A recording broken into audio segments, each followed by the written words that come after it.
This is one of these games that always gets circled on the calendar, especially this year. Ohio State in Happy Valley to take on Penn State.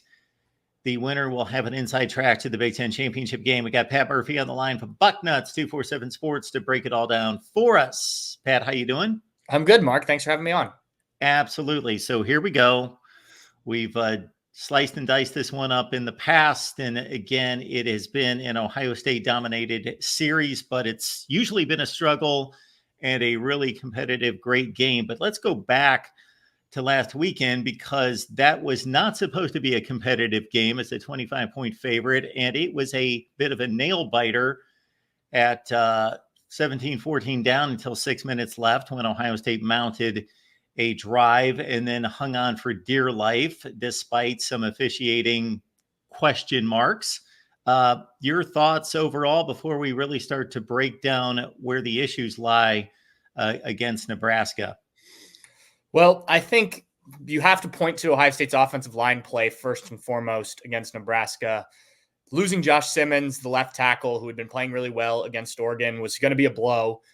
I think most people expected Zen Michalski to come in as he did and play better, given what he did at Oregon, which was not perfect, but you have 2 weeks now to prepare as a starter.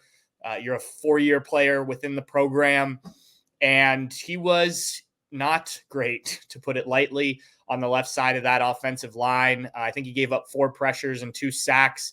And then Zen Michalski got hurt, and it looks like he'll probably miss some time. So I think things start there because obviously you need the offensive line playing well. And it wasn't just Zen. The offensive line in general did not play as well as it has most of this season. Ohio State had its season low in rushing yards with, I think it was 64. Just couldn't get anything going that way. Will Howard ends up having a pretty good day, 13 of 16 for 221 yards and 3 touchdowns. But 16 pass attempts is by far the lowest Ohio State's attempted this year. And it was just drives being stalled by the offensive line. Mostly, there were some other things as well, but the offensive line struggling. But the defense, I think if you're looking for a positive, bounced back after getting, hearing for 2 weeks how poor they were against Oregon, giving up nearly 500 yards and 32 points. So I think that's a positive. You saw some different things in terms of formations, some more 3 down fronts on the defensive line. Things like that I think are positive signs going forward. And while Nebraska does score 17 points, Ohio State held them out of the end zone until the fourth quarter. It was a lot of short drives. You look at the drive chart, and the only drives that were longer than, I think, 6 plays for Nebraska were the ones where they were able to score. And like I said, 3 field goals in those drives. So I think you feel better about the defense, but I think Buckeye fans would have felt much better, especially heading into that big game against Penn State, if it had been a more balanced performance by the whole team. So, Pat, I'm going to backtrack to the offensive line because I think there's no question that is the sore spot by far at this point. So not to pinpoint one player, and obviously he's not going to play this week, but once Michalski was in the game, you mentioned 6 stat-driven plays. It is egregious when you can pinpoint an offensive lineman that was responsible for the play being blown up. And it just seemed like play after play after play after play. When they showed the replay, it was like that's the issue. Wow, he gets thrown into Howard's lap. Howard's having to scramble and then just throw a pass away or run, or one of the backs is looking for a hole and boom, somebody's thrown in their lap and it's coming basically from the same spot. Not to excuse the offensive line in total, but that being said, that game's in the books. Going forward, what seems to be the lineup for the offensive line? It'll be interesting to hear what the coaching staff has to say as we talk to them throughout the week. But I imagine they will do what they did at the end of the game after Zen got hurt, and that was move left guard Donovan Jackson to left tackle. And then I believe they brought in Luke Montgomery to play left guard. You could also put Austin Sareveld in there, who started that position for Donovan Jackson earlier this season. Look, Donovan Jackson hasn't played tackle since his freshman year when he was kind of the sixth offensive lineman, the Bison role, as they call it, for the Buckeyes. He's been a starting guard for the last 2.5 seasons. So this will be a bit of a transition if that's the approach Ohio State takes. I don't think we can talk about this without bringing up Ohio State's struggles in recruiting on the offensive line. And I've kind of given Justin Fry, the offensive line coach, a bit of a pass because I do think he is much more of a developer than he is a recruiter, or at least that's how things have played out during his career and even his time at Ohio State. The problem is you don't have time to develop these guys right now, right? And there's not I was talking with some other guys, reporters after the game.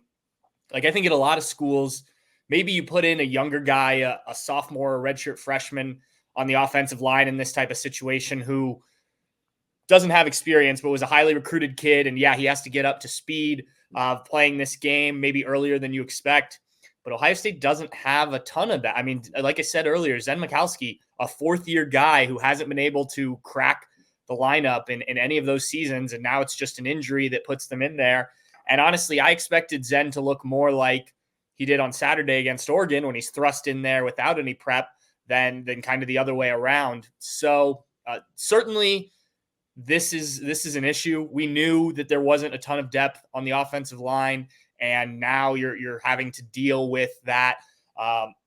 I've heard a number of people saying it. This is not an original thought, but it will be very unfortunate if an Ohio State season that, all these guys come back and everything we talked about all offseason gets derailed because of these struggles on the offensive line recruiting, which is something we've talked about for the last couple of years and really hasn't gotten fixed. That said, Pat, I would agree that the offensive line recruiting has not met the standard of an Ohio State recruiting standard. However, I would bet, without running the metrics, and this is one of those times when I wish somebody else would do it because it would be an exhaustive job to do, but run just simply the offensive line recruiting rankings versus the rest of the country. I got to think that they're still in the top 15 in the nation. And if you would take the top, let's say, 3 to 4 offensive lines in each conference, especially the Big Ten and the SEC, I would think that many of those, going to your initial point about development, are as much developed as they are just flat out recruiting talent.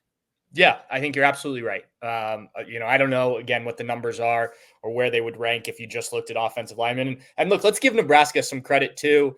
Jamari Butler and Ty Robinson both had good games. They're good defensive linemen that cause problems. And, Nebraska obviously recruits too, right?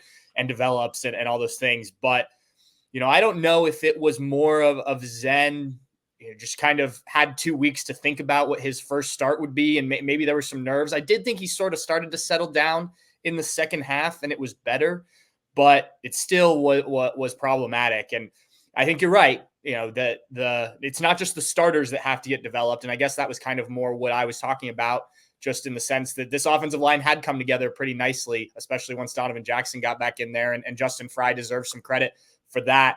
But also you need those backs to be ready. That's something Ohio State's talked about all offseason is we're going to need depth at every position and whatnot in this long season. And it did not look like the depth was ready on Saturday. And that is, part of the development process as well as having those guys ready. So I think it's fair to give out some criticism there as well.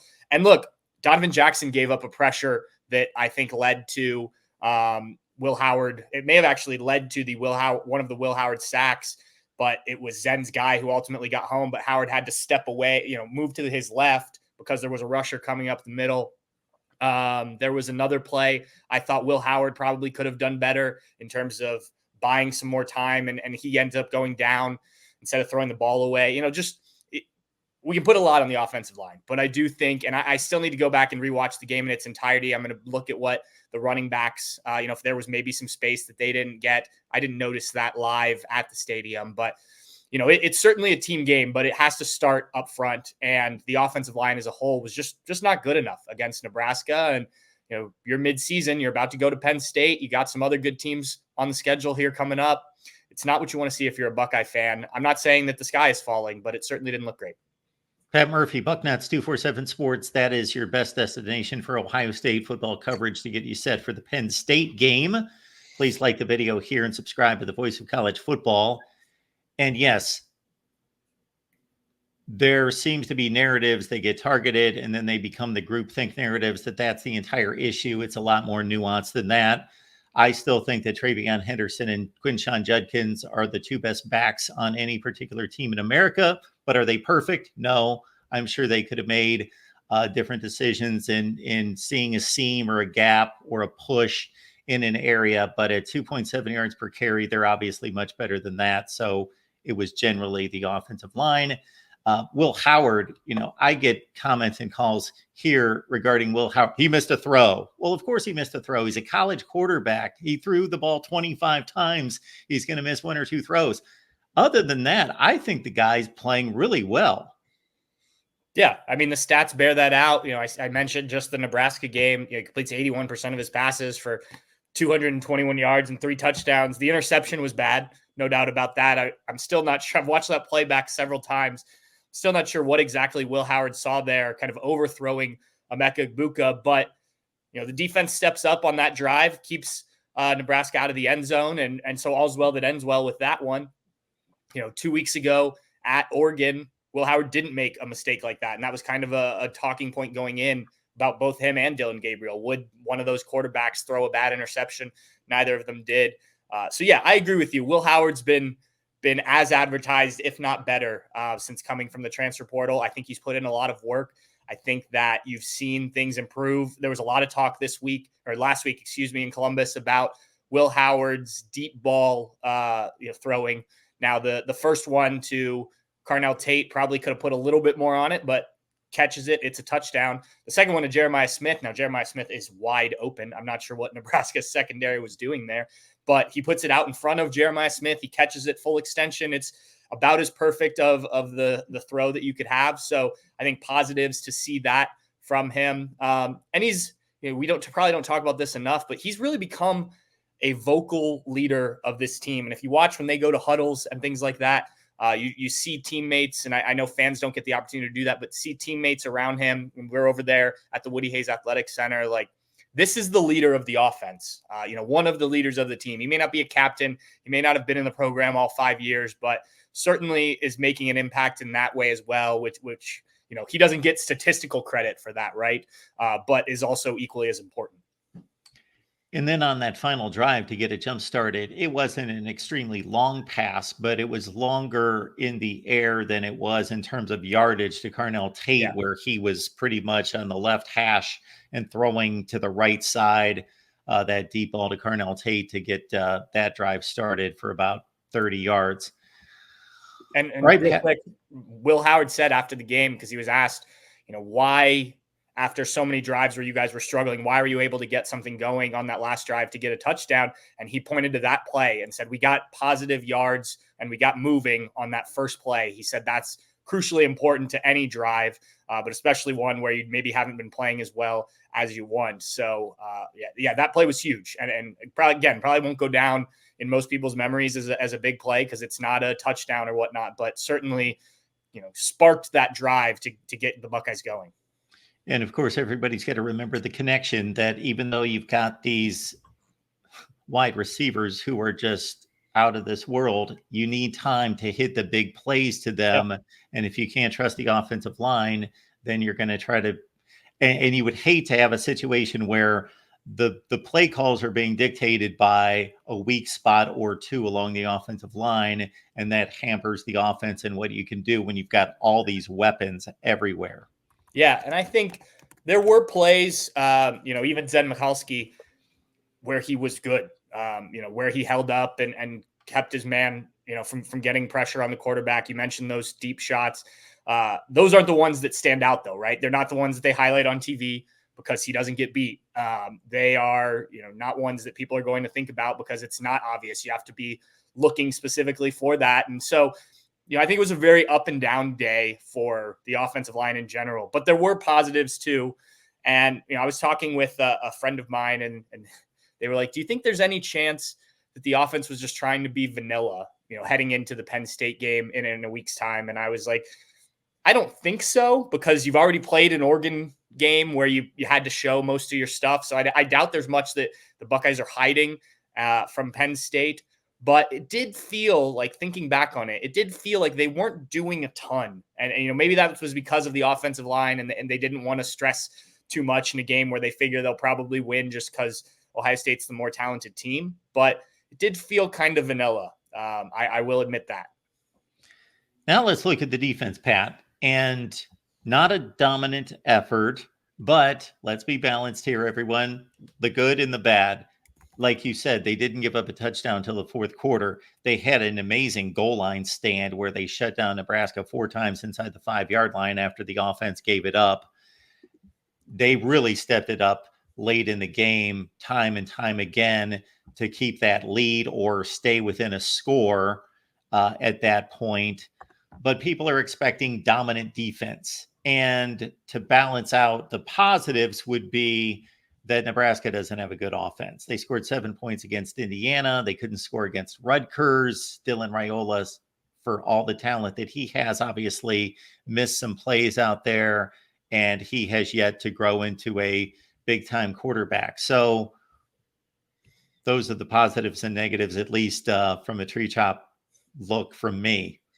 Here's what I would say. If Nebraska went out and moved the ball like Oregon did, and, this game ended, with both teams scoring in the 30s, I think people would be really panicking, right? Because you saw back-to-back games where Ohio State's defense was kind of shredded, for lack of a better term. So I think the fact that you were able to put in a performance, especially one where the defense had to step up and basically win the game, is positive. Was it perfect, to your point, Mark? No. Will they have to be better next week against a talented and innovative Penn State offense? Absolutely. But it is something to build back on after, I think, what most defensive players on the team would tell you was a disappointing performance in Eugene. So I'm not trying to sell it like this defense is the best in the country. They think they are. Ty Hamilton said it multiple times after the game. They're going to get another chance to prove it on Saturday against Penn State. But, they went out there and they did their job. They showed some different things. They went with some 3-man fronts. They brought more pressure than they had, or different pressure than they had.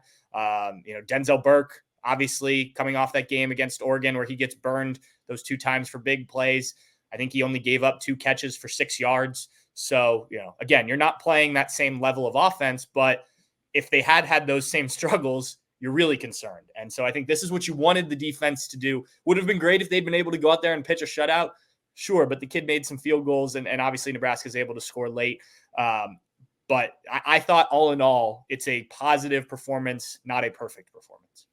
And to be fair to Denzel Burke, for all the criticism that he took after the Oregon game, and it was much deserved based on the performance, he got torched several times. He also is an enforcer at the cornerback position. I don't know how many times he shed a block, made a tackle for loss on either a screen pass or a run play to the outside where he was a physical player, made a good hit, wrapped up a ball carrier in space. Yeah, I mean, you just look at his statistics from the game.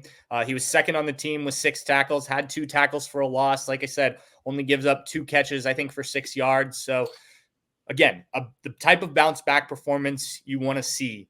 And I thought the secondary in general was interesting. Lathan Ransom was not out there after getting hurt during the off week. So you had to shuffle some things around. Freshman Jalen McClain started the game. I thought he played solidly for his first start. Jordan Hancock also played deep safety a lot. They brought in some other guys, Lorenzo Styles Jr. and Jermaine Matthews at that nickel spot. So you're moving things around. They were changing a lot of guys. It wasn't just the same group out there. They played some more 4-3 with Arvell Reeson at middle linebacker, along with Cody Simon and Sonny Styles. So look, for 2 weeks, we heard this defense doesn't do enough. It's too predictable. Nick Saban calling it, what was the word he used? Antiquated. I think that they did some things that were not antiquated and were successful against Nebraska. All right. You just got done listening, Pat, to James Franklin. I have yet to listen to that press conference, but this is my one strategy that I would give to James Franklin, considering what happened on Saturday night where Drew Aller stood on the sideline in the second half with a knee brace. And that's not announce a starting quarterback until kickoff. Just let Ohio State guess, because you got the pocket passer in Drew Aller. You've got the runner in Bo Prabula, who is not your traditional backup quarterback because he has played meaningful snaps and meaningful games. They've got packages for him to use his skill set on a regular basis, but obviously he may be pressed into duty. So what did James Franklin have to say today? It's like you were in his head. He said basically that Drew Aller will be a game time decision. He doesn't think that because of how much Drew Aller's played football, like he needs to be an X amount of practice this week or whatever. They can really take it down to the wire there and see how he's feeling, how the injury's holding up.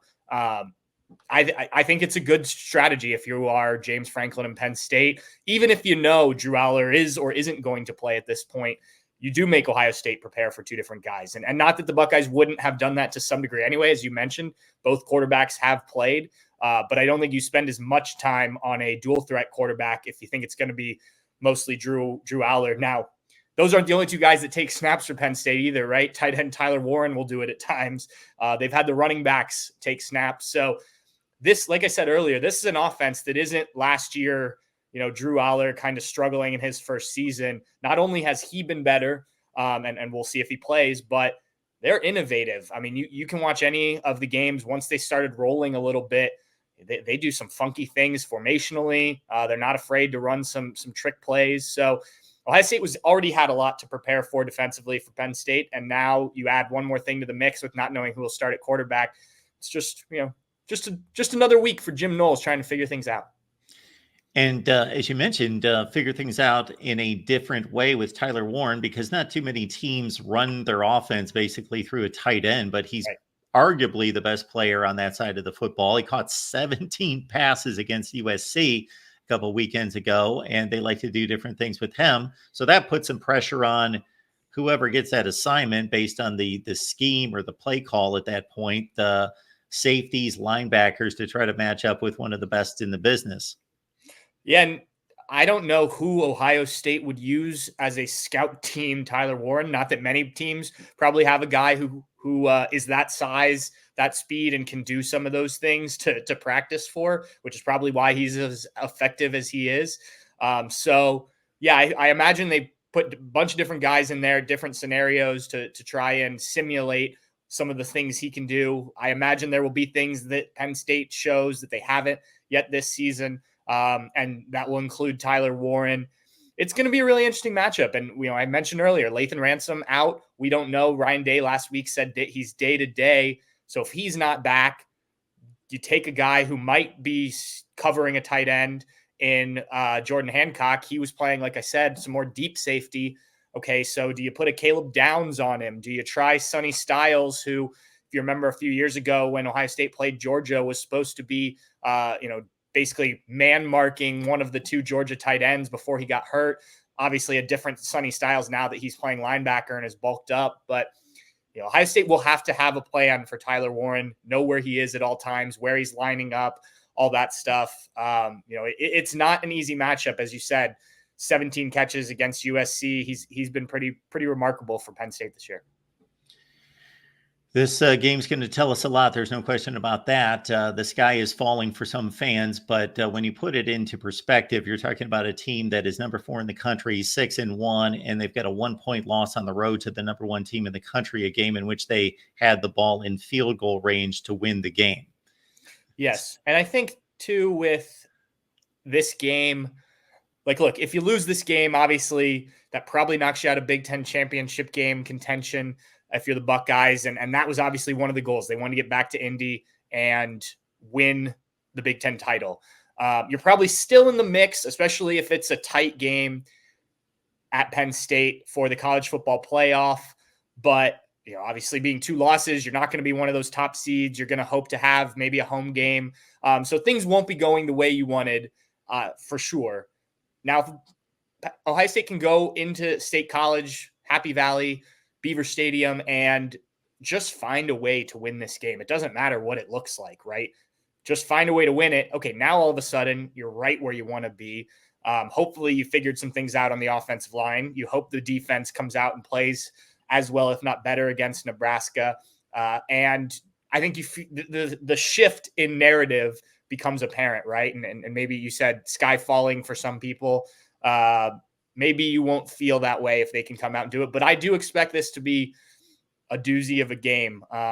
Similar, maybe not play out the same way the Oregon game did, but in terms of ready to pull your hair out, pacing around your living room, whatever it may be, I anticipate that will be the scenario on Saturday.